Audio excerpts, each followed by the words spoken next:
Dracula. Chapter 1. Journey to Transylvania. In early 1897, the London lawyer Jonathan Harker traveled from London to Transylvania to meet a client named Count Dracula. Harker worked in real estate. The Count wanted to buy some property in London. This is Harker's journal. 3rd May. Count Dracula told me to stay at the Golden Krone Hotel in Bistritz. This is a scenic town in the shadow of the Carpathian Mountains. As soon as I arrived, the innkeeper's wife gave me a letter. It read, "My friend, welcome to the Carpathians. Sleep well tonight. At 3 tomorrow afternoon, a coach will leave for the town of Bukovina. I have reserved a seat for you.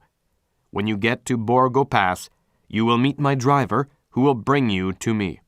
Your friend, Dracula." 4th May.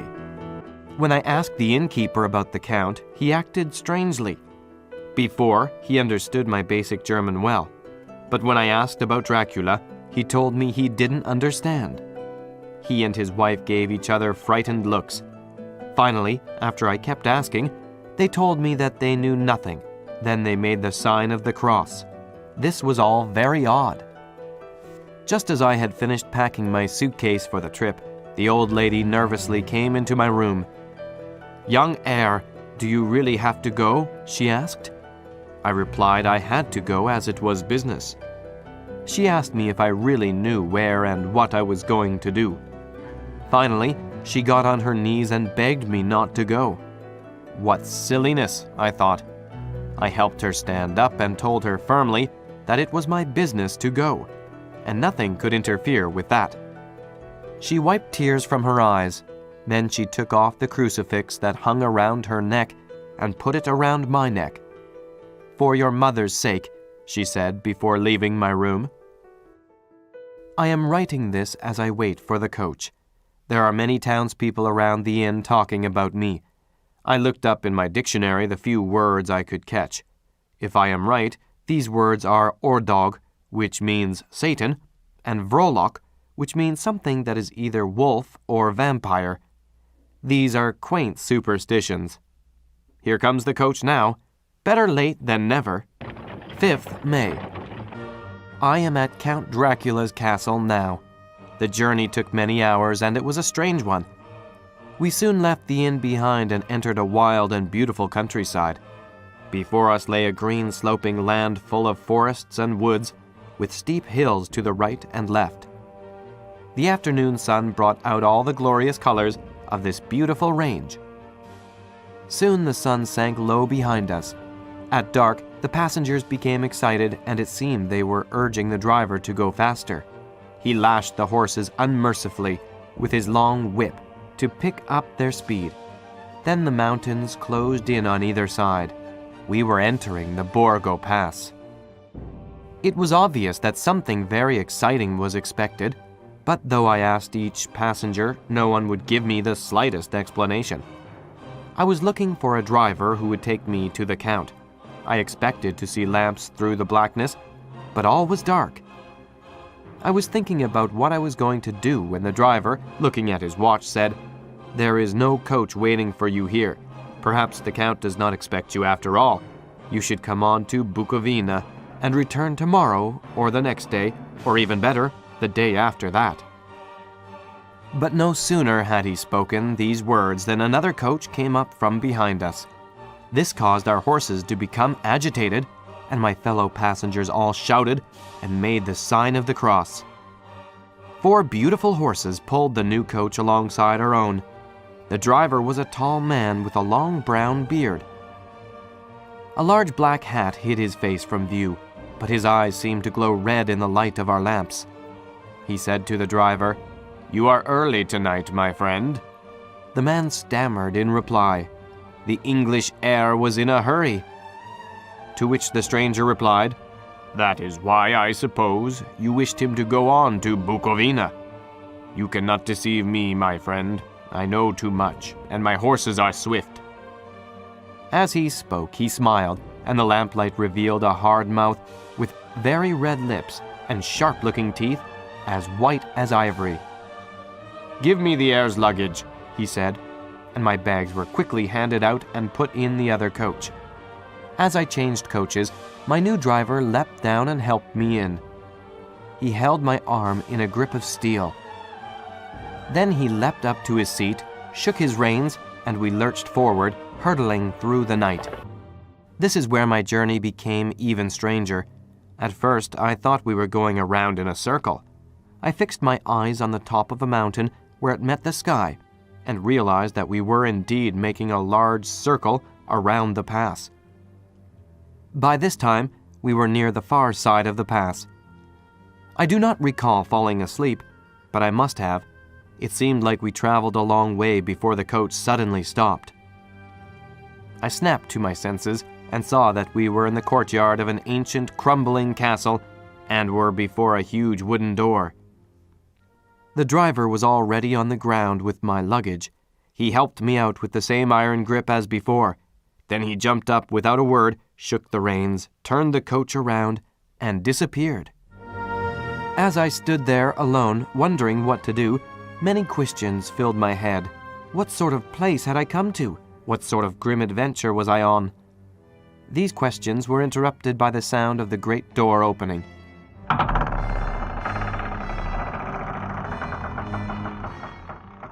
There stood an old man, clean-shaven except for a long mustache, dressed all in black, and holding a lamp.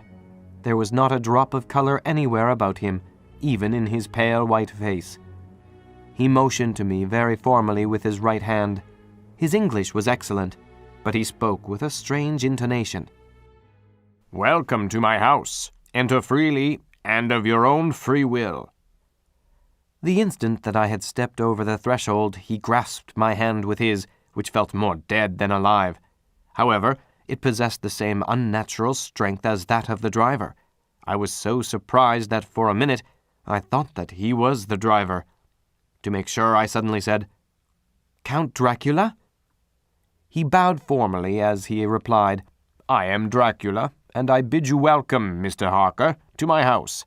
Come in. You must need to eat and rest." He carried my bags along the passage, saying it was late, so no servants were available. We went up a great winding stair and along a great passage. At the end of this he threw open a heavy door, and I rejoiced to see within a well-lit dining room. In the large fireplace, a bright hot fire flared.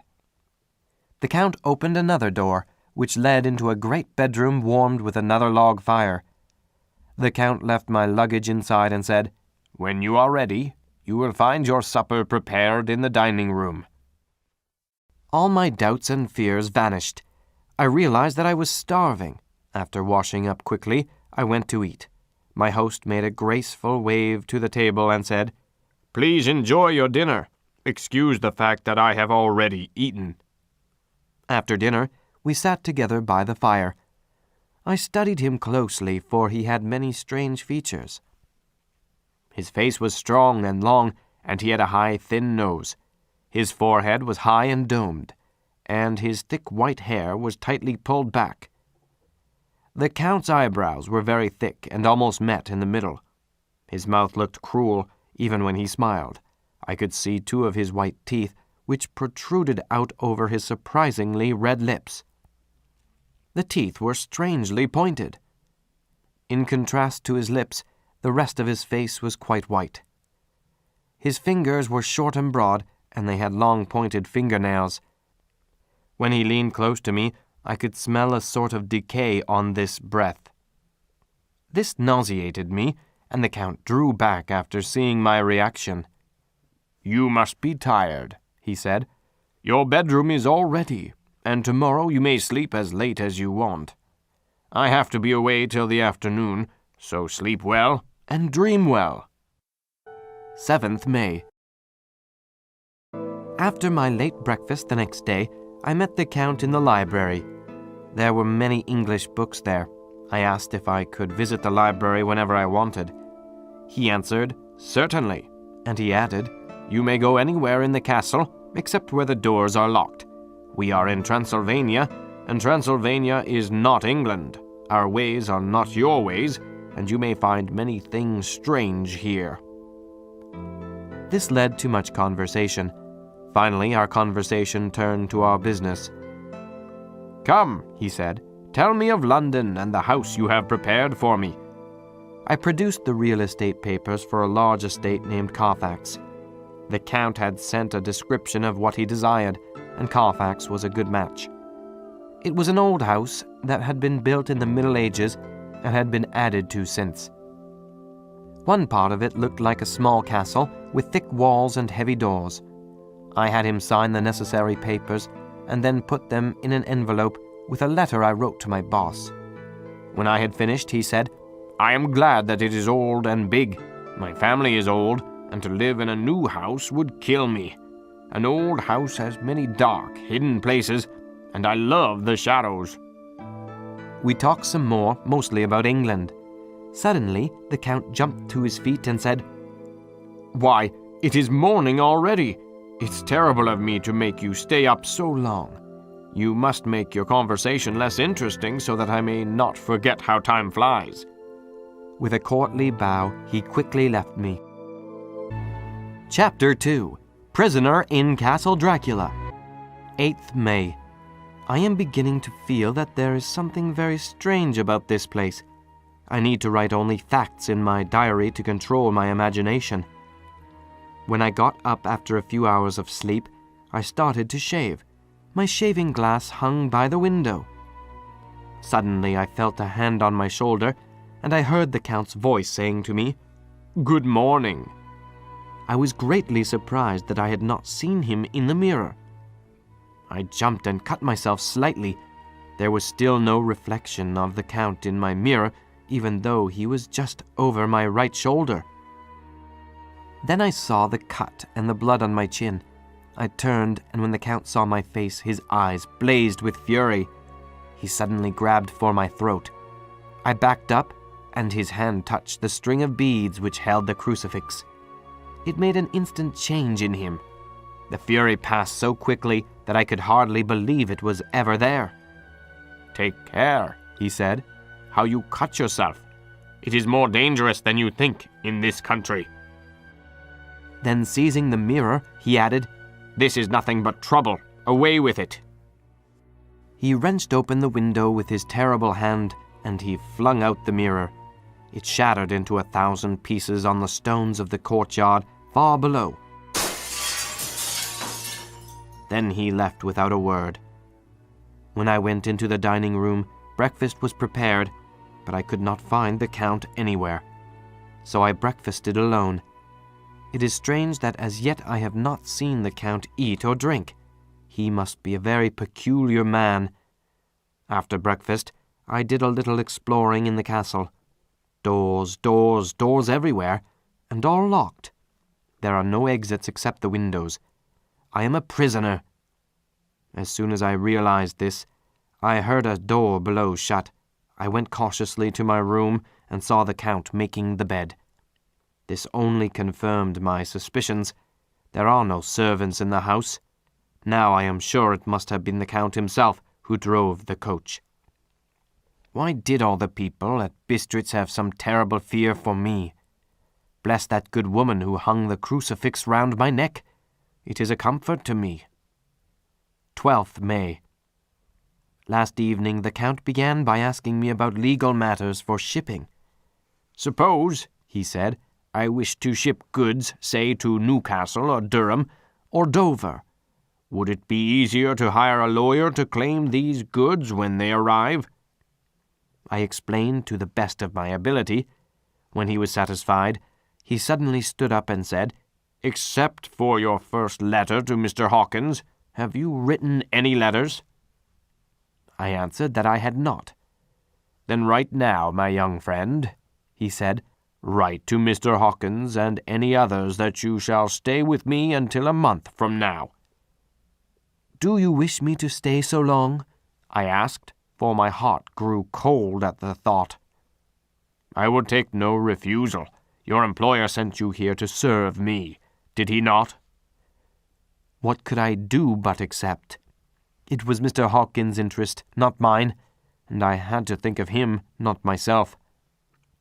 Besides, while Count Dracula was speaking, There was something in his eyes and in his bearing which made me remember that I was a prisoner and that even if I wished to leave, I could have no choice. So I wrote the letters with a growing sense of dread. When he left me, I went to my room. After a little while, I looked out the window. I found some sense of freedom and peace in the vast and beautiful view of the countryside, bathed in yellow moonlight.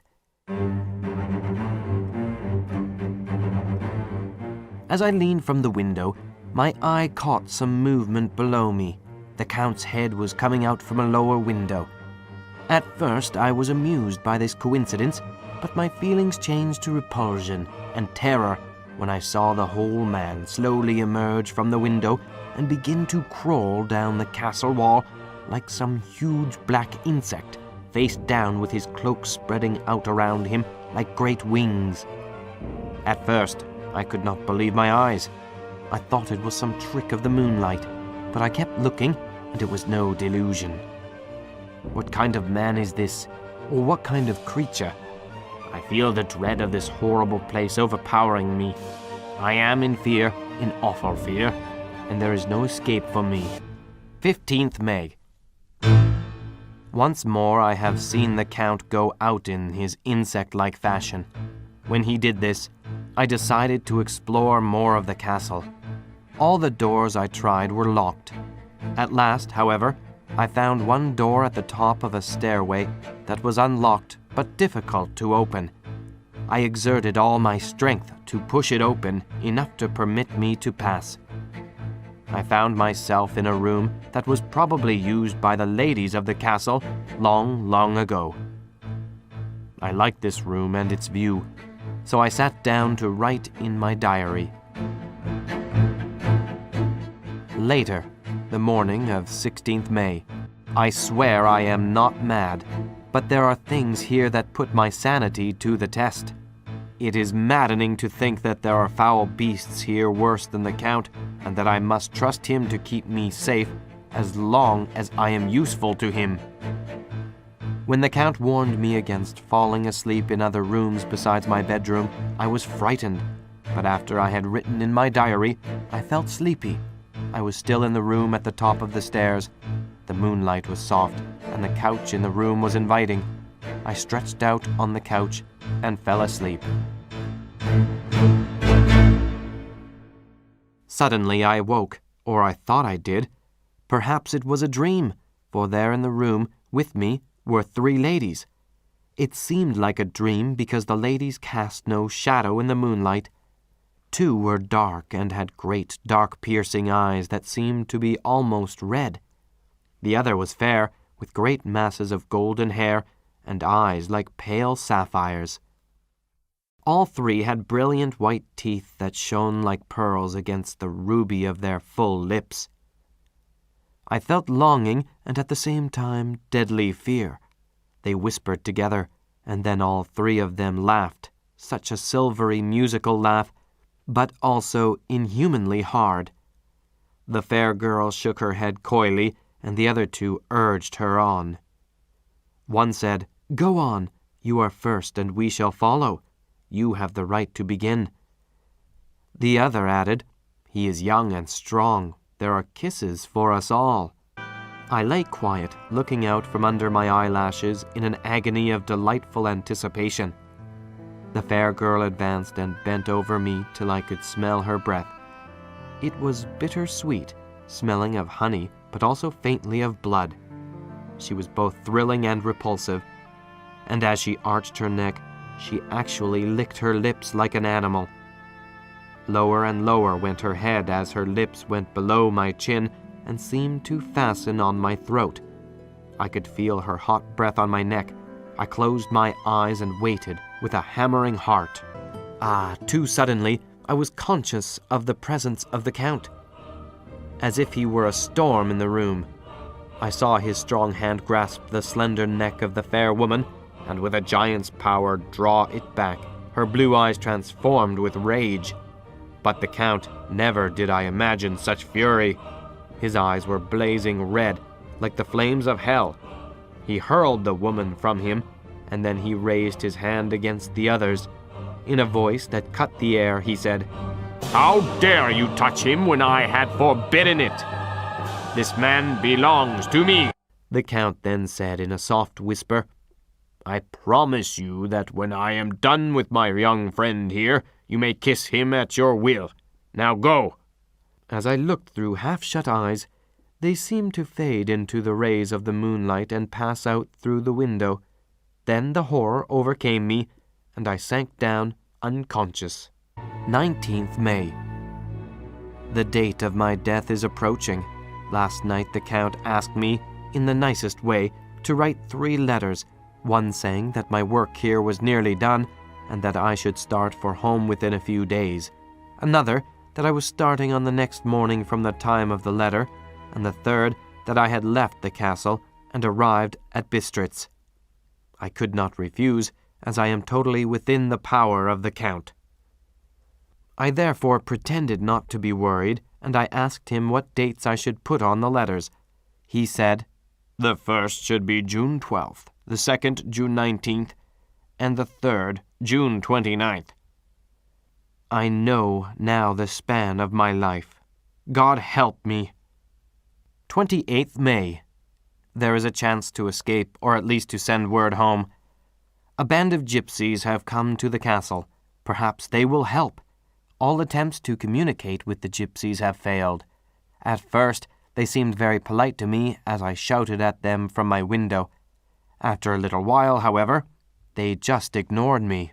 17th June.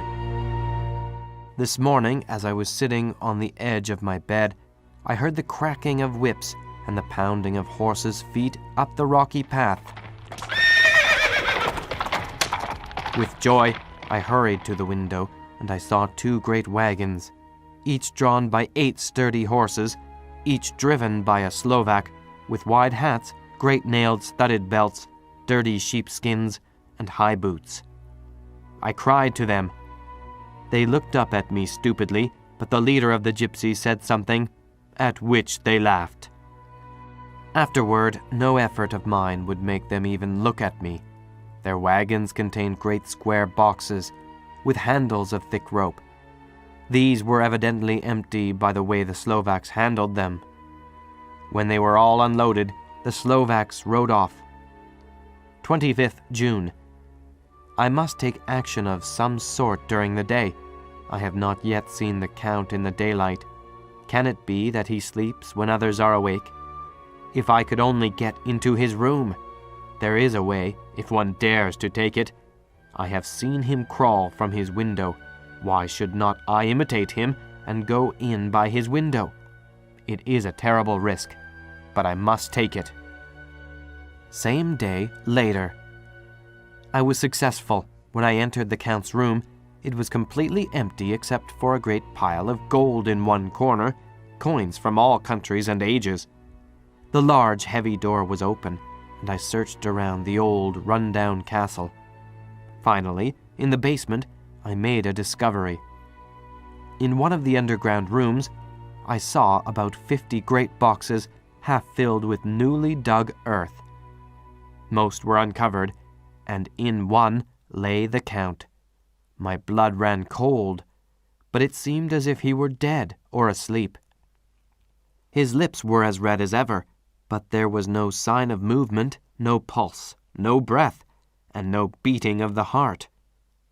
I thought he might have the keys on him, but when I went to search, I saw his dead eyes, and in them such a look of hate that I fled from the place.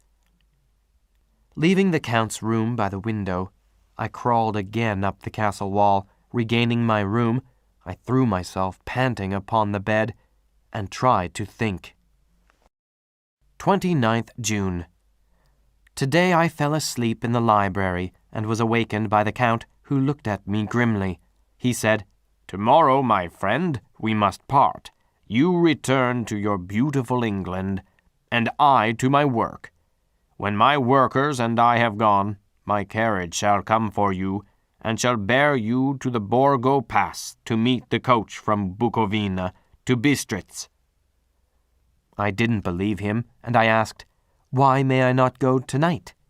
He smiled such a soft, smooth, diabolical smile that I knew there was some trick behind his smoothness. He moved to the window and said, "Wait, listen carefully." Outside came the howling of many wolves. It was almost as if the sound sprang up as soon as he raised his hand. I knew there was no escape at night when such creatures as these roamed the woods. After a minute or two, I went to my own room. The last I saw of Count Dracula was his kissing his hand to me, with a red light of triumph in his eyes. 30th June.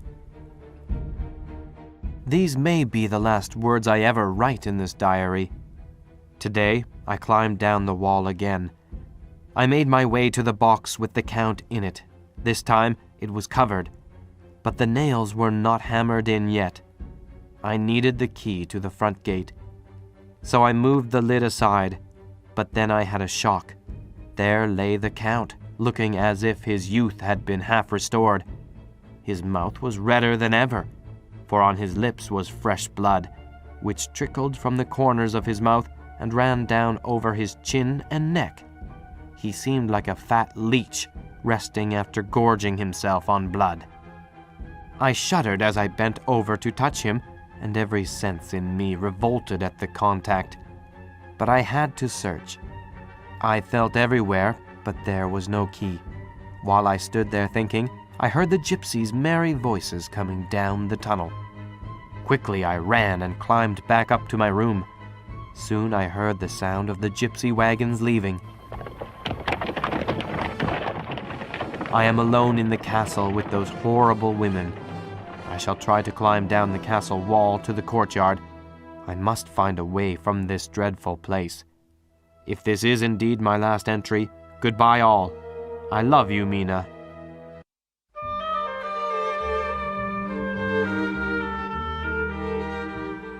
Chapter 3. The Ship of Doom.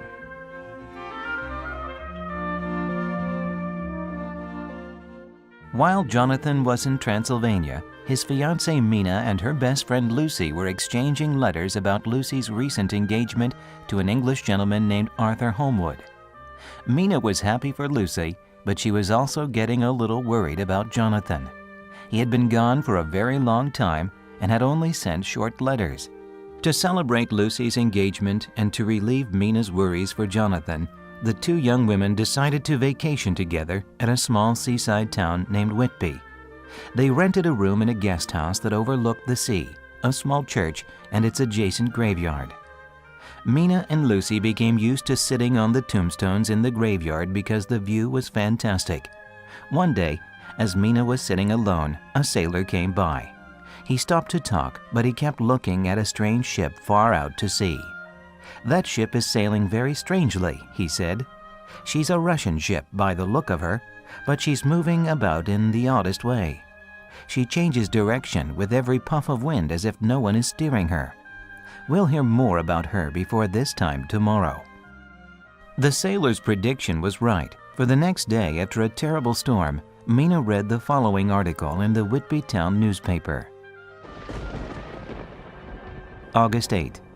One of the greatest and most sudden storms on record has just been experienced here, with results both strange and unique. Shortly before 10 o'clock, the stillness of the hot and humid air grew quite oppressive. A little after midnight, a strange sound came from over the sea. Without warning, the storm broke so quickly it seemed almost unnatural. The waves rose in growing fury, transforming the flat calm waters into a roaring and devouring monster. The wind roared like thunder and blew with such force that even strong men had difficulty standing up. A sea mist came in, cold and clammy, that made many onlookers imagine that these were the ghosts of drowned sailors. At times this mist cleared, and lightning flashes revealed waves as high as small mountains. Small fishing boats were glimpsed as they made a mad dash into port. The new searchlight on the east cliff, which was recently installed, was made to work. As each boat arrived safely, the crowd of onlookers let out a great cheer. Then the searchlight caught a sight that made everyone gasp in fear. The foreign cargo ship spotted earlier before the storm was now much closer and in terrible danger of running aground on the reef. Then came another mass of sea fog greater than anyone could remember, which cut off all sight of the impending disaster. The rays of the searchlight were kept fixed in the direction of the reef, where the sound of the shock was expected. The wind suddenly shifted to the northeast, and the sea fog was blasted away. Between the piers, leaping from wave to wave as it rushed at headlong speed, swept the strange schooner before this new wind with all her sails set. It gained the safety of the harbor as the searchlight followed her. This light revealed a sight that made every onlooker shudder in horror. Lashed to the wheel of the ship was a corpse, with a drooping head that swung horribly to and fro at each motion of the ship. No other person, dead or alive, could be seen on the deck at all. A great awe came over everyone as they realized the ship had found the safety of the harbor at the hands of a dead man. However, the ship could not slow down. It sped past the piers and hit the sandy beach just under the Whitby Chapel with a terrific crash. In the next day's paper, there appeared a follow-up article. The Coast Guard has identified the mystery ship that ran aground during the storm as the Demeter, a Russian ship out of Varna. The corpse tied to the wheel was the captain, and his logbook was found nearby. Chapter 4. Danger in the Night. Mina Murray's Journal. 10 August. The funeral of the poor sea captain today was most touching. Everyone here thinks the captain was a hero, even if it did seem that he became mad in the end. But he brought his ship into port even after he died. Poor Lucy seems very upset. She is restless all the time.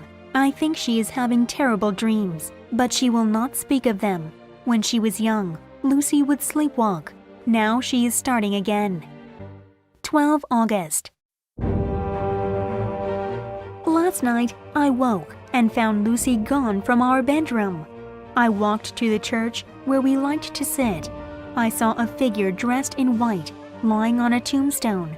As I got nearer, I saw a dark figure bent over her. I yelled and ran forward, and the figure turned to me. I could see red, hateful eyes and a pale face. Then the figure vanished, and I found Lucy asleep on the tombstone. I fastened a cloak around her shoulders. In doing so, I must have pricked her with the pin, for there were drops of blood on her neck. 14 August. Lucy has gotten worse. She wakes up in the middle of the night and tries to leave the room. She is very pale and weak during the day. I have finally received a letter from Jonathan. He is ill in a hospital in Budapest. I must go to him, but I am afraid of leaving Lucy alone. So I have sent word to her fiancé Arthur. He is coming soon and has promised to take Lucy and her mother to his London estate. As soon as he arrives, I must leave for Budapest. I do hope Lucy recovers while I am gone. 24 August. After a long trip, I arrived at Jonathan's hospital in Budapest. He is weak and tired, but alive. He has had some terrible shock. When he woke, he asked me for his coat, as he wanted to get something from the pocket. I saw his journal. He saw me looking at it, and after a moment, he held my hand and told me he loved me dearly. Then he said I should read his journal, but he never wanted to discuss it ever again. So I learned about Jonathan's ordeal at Castle Dracula. It is so strange, but I will not discuss it with him. He survived, and we are together. 2 September. Jonathan has recovered much of his previous health and vigor. We were married yesterday in a small Budapest church. We are so much in love. Tomorrow, we begin the long journey back to England. And so Mina and Jonathan returned to London to start their new life together. However, when they arrived, Mina found a letter from Arthur Holmwood waiting for her. The letter contained tragic news. Lucy had died. Arthur Holmwood's story. Lucy and her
You are the youngest and strongest of us three."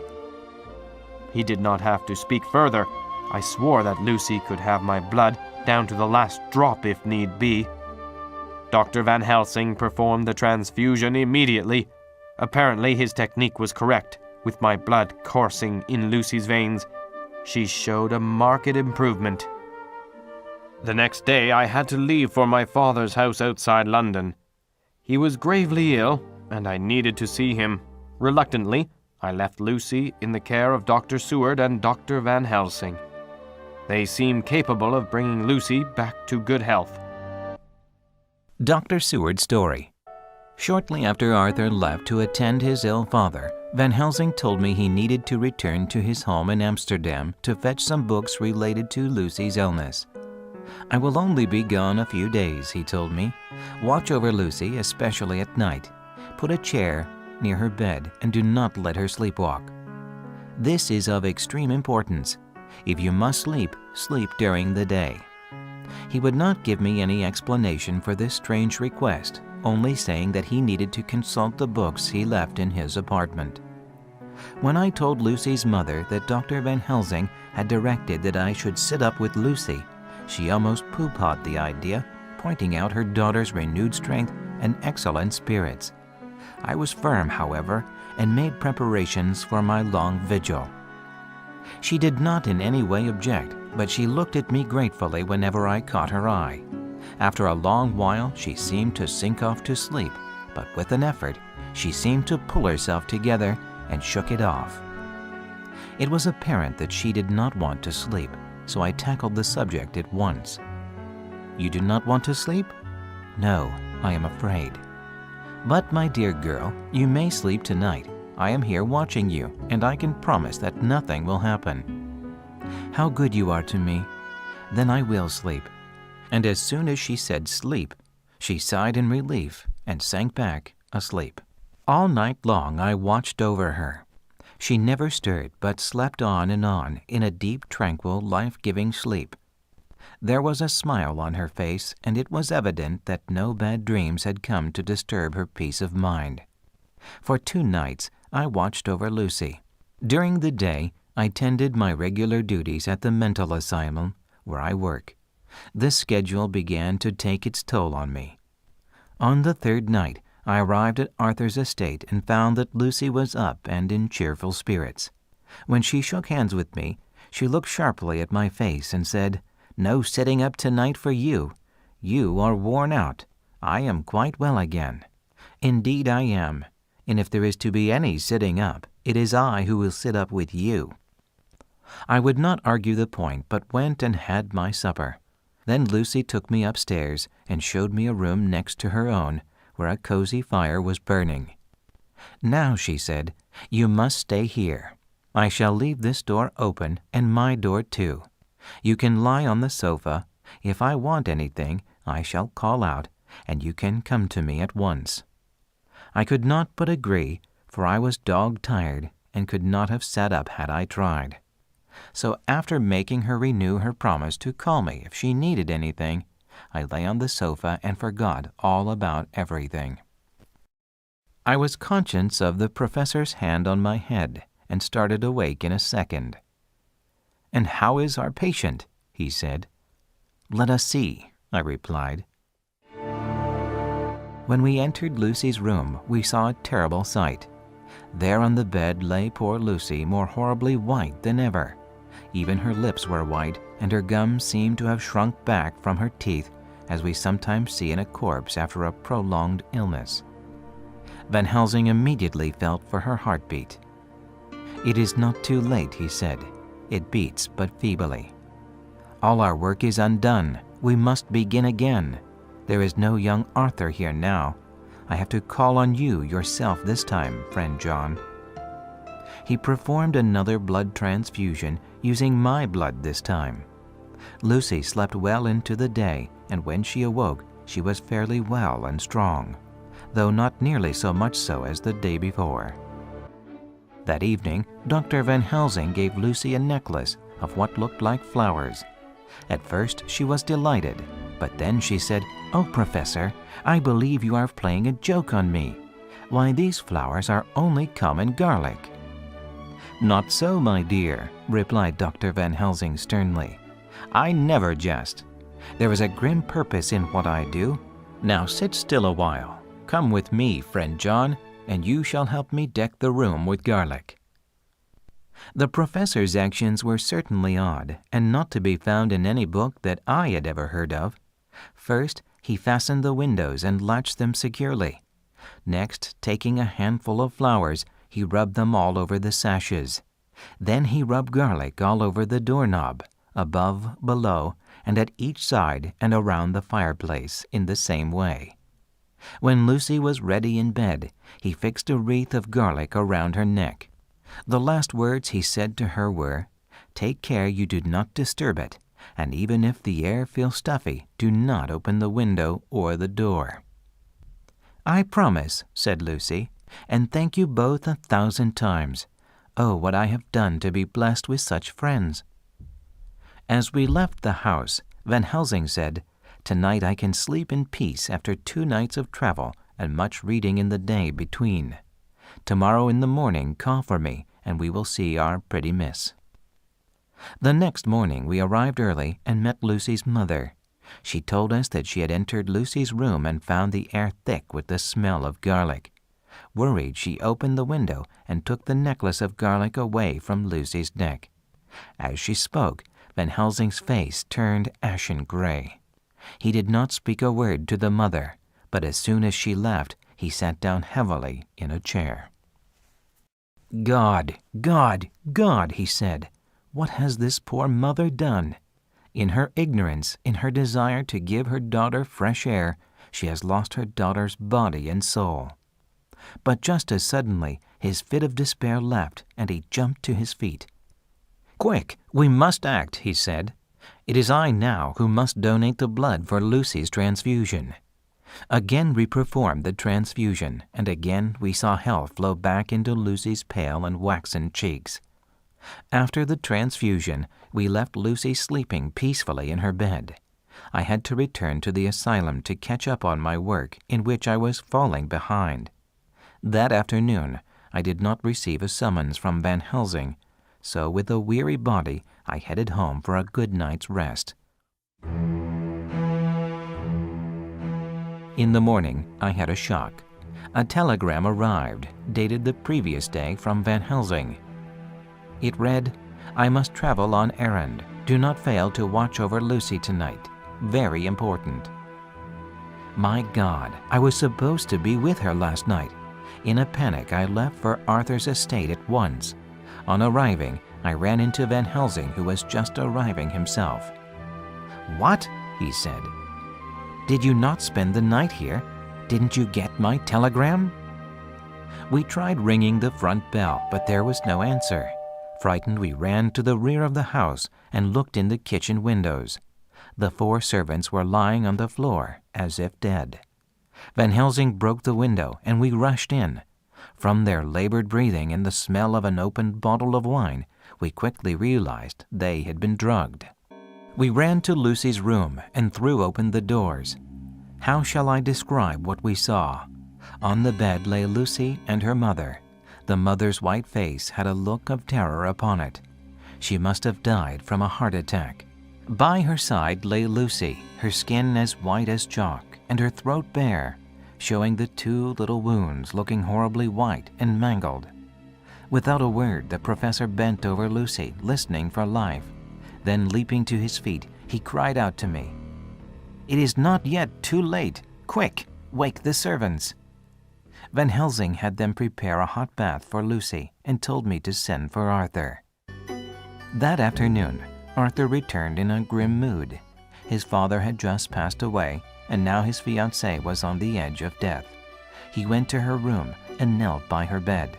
She was barely awake, and when she saw Arthur, she said, "My dear, bend closer so that I may kiss you." Arthur started to lean over, but Van Helsing grabbed him and pulled him back. Lucy suddenly hissed in anger. Her teeth were white and long. Suddenly, her face softened, and she took Arthur's hand in hers. "My dear, I love you." Then she died. Poor girl, I said. It is the end. No, it is only the beginning, whispered Van Helsing. Chapter 5. The Beautiful Lady. Dr. Seward's story continued. After the funeral for Lucy and her mother, there were odd newspaper articles about children in the neighborhood. Several children had gone missing all night, and when they returned home, they talked about a beautiful lady.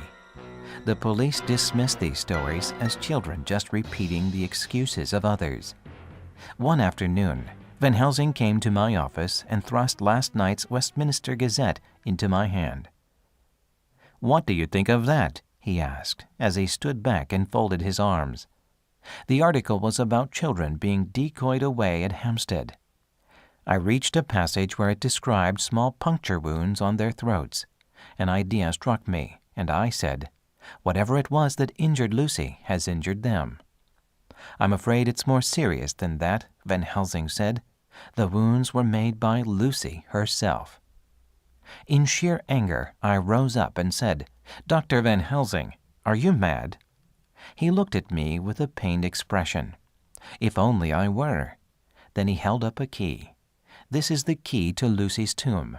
Come with me, and I will show you." That night we entered the tomb where Lucy lay, but when Van Helsing moved the stone slab over her coffin, Lucy's body was not there. We waited outside the tomb, and soon we saw a figure in white go inside. We followed the figure into the tomb, and once again Van Helsing moved the stone slab. There lay Lucy, her face white, but with blood-red lips. Indeed, a few spots of blood were on her chin. Van Helsing pulled her lip back, and I could see long white teeth stained with blood. Quickly, we left the tomb. I was shaking as Van Helsing explained what had happened. "Lucy has become the victim of a vampire," he said. "She is feeding off these poor children. Soon she will be strong enough to kill them. She has become one of the undead. We must free her from this curse, but we will need her fiancé, Arthur." The next day, we met with Arthur. At first, he reacted in much the same way I did, calling Van Helsing a raving lunatic. My long friendship with Arthur enabled me to calm him, and with Van Helsing, we persuaded him to visit Lucy's tomb that night. As before, when we opened Lucy's grave, her body was not there. We went outside to wait. Soon after we saw Lucy arrive, she was carrying a child. When she saw us, she hissed like an angry cat and threw the child to the ground. Suddenly, she walked toward Arthur. She spoke in a soft voice that sounded loving but was hard underneath. "Come, my husband," she said. "Leave them and come rest with me." Arthur began to move toward her, as if in a trance.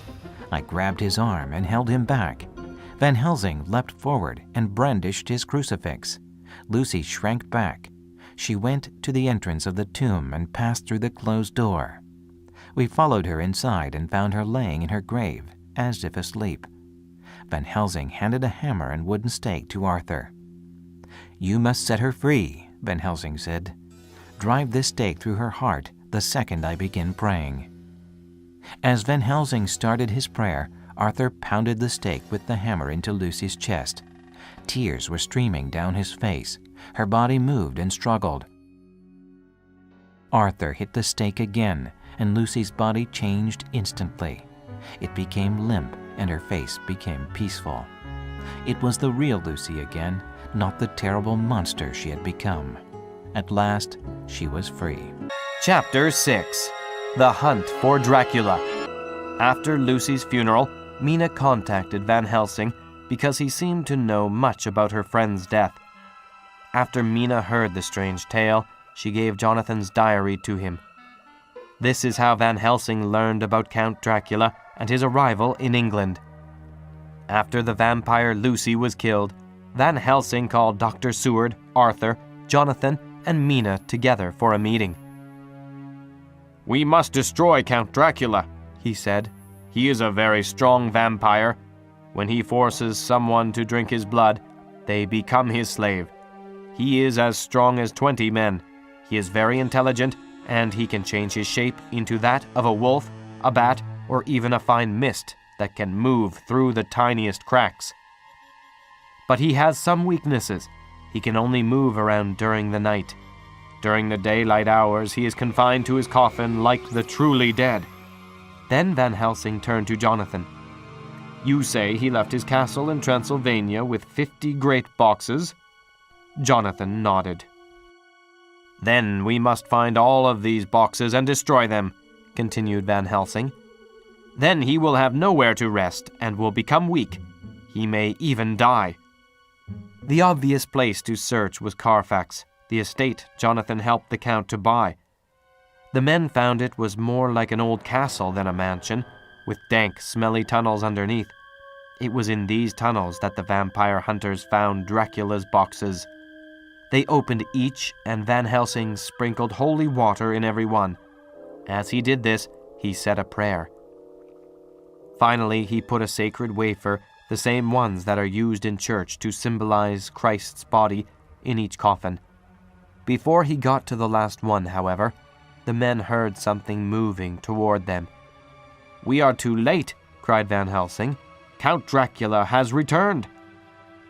The men spread out, ready to attack, but they trembled at the sight of the Count as he entered the room. He moved with a supernatural quickness. Van Helsing held up his crucifix, and the Count backed away. That gave the men the opportunity to run outside. "Quick!" said Van Helsing. "He knows we are on his trail. He may try to strike at your house, Jonathan. Mina is in danger." They all rushed back to Jonathan's house and ran upstairs to Mina's bedroom. The door was locked, which Jonathan remarked was unusual. The men broke the door open, and a terrible sight met their eyes. There was Mina, in her white sleeping clothes, standing limply upright next to her bed. By her side stood a tall, thin man, clad in black. His face was turned from the men, but the instant they saw him, they all recognized the Count. With his left hand, he held both Mrs. Harker's hands, keeping them away with her arms fully stretched above her. His right hand gripped her by the back of the neck, forcing her face down on his bosom. Her white nightdress was smeared with blood, and a thin stream trickled down the man's bare chest, which was shown by his torn-open shirt. As the men burst into the room, the Count turned his face, and a hellish look seemed to leap into it. His eyes flamed red with devilish passion. Violently he threw his victim back upon the bed, and then he turned and sprang at his hunters. But by this time, the professor was holding his crucifix with a fixed arm and chanting a prayer. The Count suddenly stopped, just as poor Lucy had done outside her tomb, and he cowered back. "Ha!" he yelled. "You think you have defeated me? You know not that I have lived for centuries, and I will live long after your bones have turned to dust. And now the women you love will become mine." With that, he vanished in the shadows of the night. "We must watch over her better than we watched over Lucy," said Van Helsing. "Tomorrow we will go back to Carfax and destroy the Count's last box." Breakfast the next day was a strange affair. They all tried to be cheerful and encourage each other, and Mina was the brightest and most cheerful of all. When it was over, Van Helsing stood up and said, "Now, my dear friends, we go forth to finish our terrible task. Are we all armed, as we were on that night when first we visited our enemy's lair?" The other men all assured him that they were. "Then it is well. Now, Madam Mina, you are in any case quite safe here until the sunset. But before we go, let me prepare you against personal attack. I have myself, since you came down, prepared your bedroom by the placing of garlic, holy water, and sacred wafer, so that he may not enter. Now let me guard you. On your forehead I touch this piece of sacred wafer, in the name of the Father, the Son, and—" There was a fearful scream from Mina as soon as he placed the wafer on her forehead. The thin wafer burned into the flesh, as though it was a piece of white-hot metal. Van Helsing seemed quite dejected. "Dear Mina, please forgive me," he said. Then, with a grim expression, he turned to the others. "Let us go and destroy this monster's last refuge while the sun shines." While Jonathan watched over Mina, the other men returned to Carfax. However, they could not find the last box. Returning to Mina's room, Van Helsing said, "Mina has a special connection to the Count. Now that she has drunk his blood, she can experience what Dracula is experiencing now, and vice versa." Van Helsing hypnotized Mina. "What can you see?" he asked. "What can you hear? What can you smell?" Mina spoke slowly, with her eyes closed. "Everything is black and stuffy, like the inside of a box. I can smell the ocean. I can hear the sound of waves and of a ship being made ready to sail." "That's it!" cried Jonathan. "He's returning to Transylvania. We have succeeded in driving him away from London." "Yes, that is true," replied Van Helsing. "But for Mina's sake, we must follow him and destroy him. If we are too late, Mina will suffer the same fate as Lucy." It was decided that Van Helsing and Mina would travel together overland to Dracula's castle. Jonathan, Dr. Seward, and Arthur got passage on a fast ship to follow Dracula over the seas. Van Helsing and Mina arrived at Count Dracula's castle well before both the Count and their friends. It was very cold, and Van Helsing was worried about Mina. She would not sleep during the night. Instead, she sat in a sort of trance. And during the day, she slept so soundly that Van Helsing could not wake her. Only during the brief sunrise and sunset would she act like her normal self. This is what Mina wrote in her diary. In the late afternoon, I woke up. The professor signaled to me, so I got up and joined him. He had found a wonderful spot, a sort of natural hollow in a rock, with an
wagon which swayed from side to side like a dog's tail wagging. I could see from the men's clothes that they were peasants or gypsies of some kind. On the wagon was a great square chest. My heart leapt as I saw it, for I felt that the end was coming. The evening was now drawing close, and I knew that at sunset the thing which was inside that box would be free. In fear, I turned to the professor. To my surprise, however, he was not there. An instant later, I saw him below me. He was drawing a holy circle in the ground around my position and sealing it with a prayer. When he finished, he stood beside me and said, "At least you shall be safe here from him." He took the glass from me and said, "See, they come quickly. They are whipping the horses and galloping as hard as they can."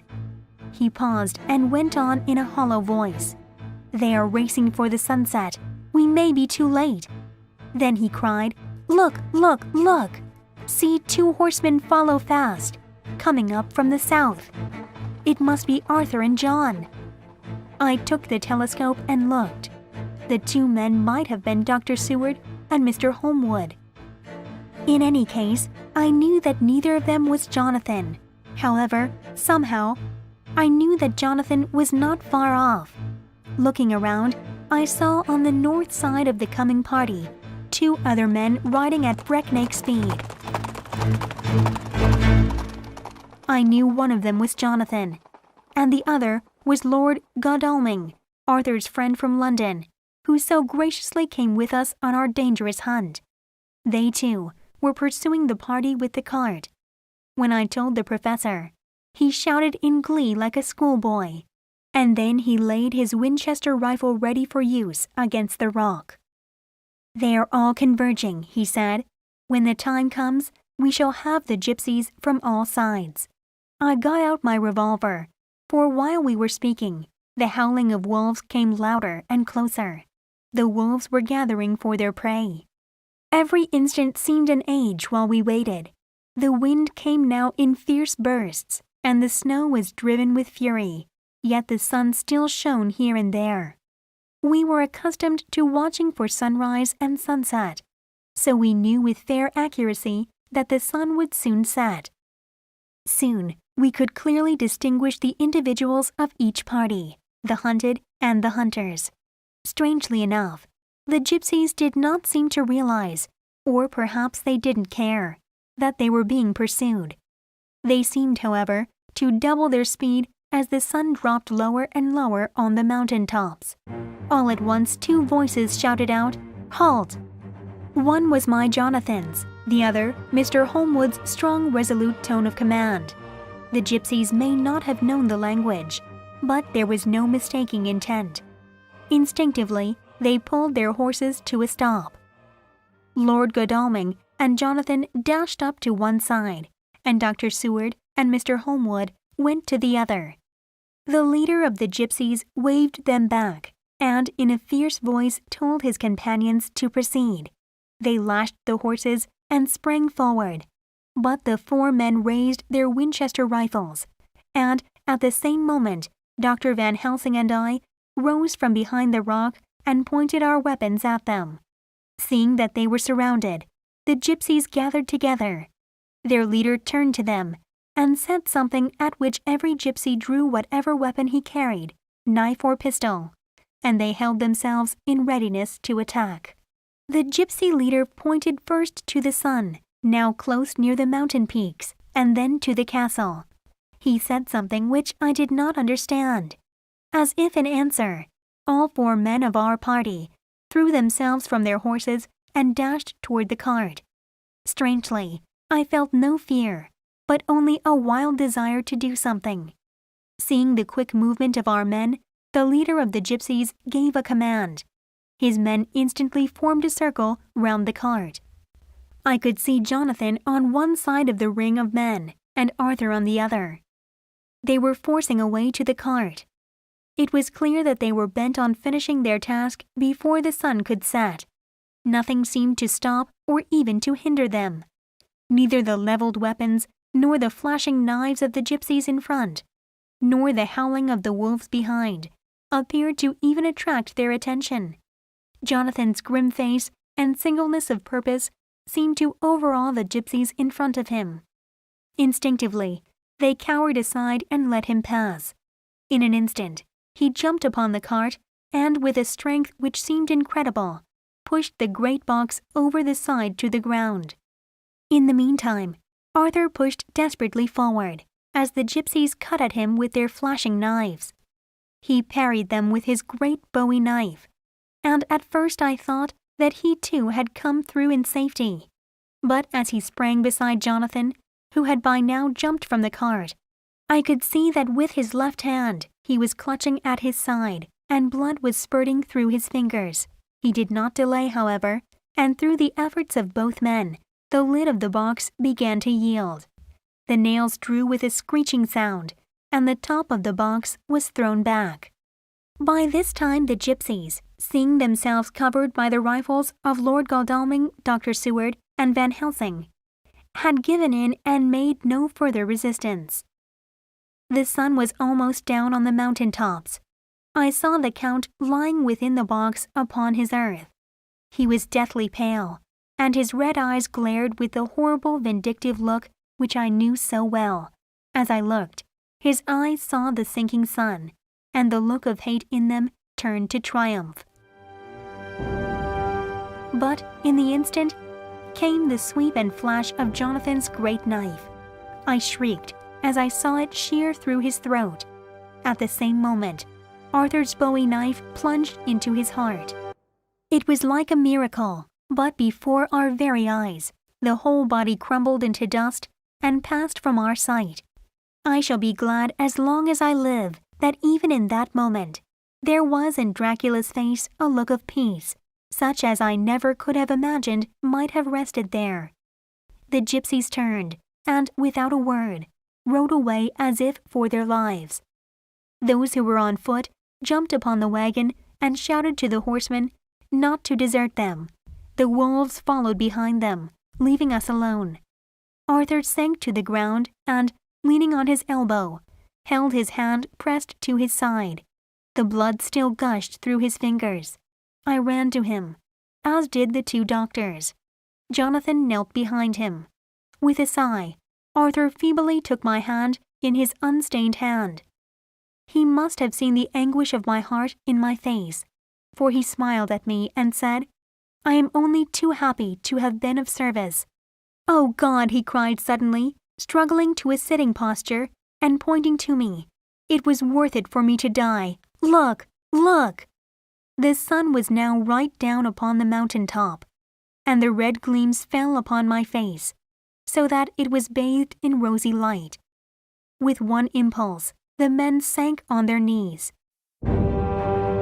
From their lips came a deep and earnest "Amen," as they saw that the red mark that had been burned into my forehead was now gone.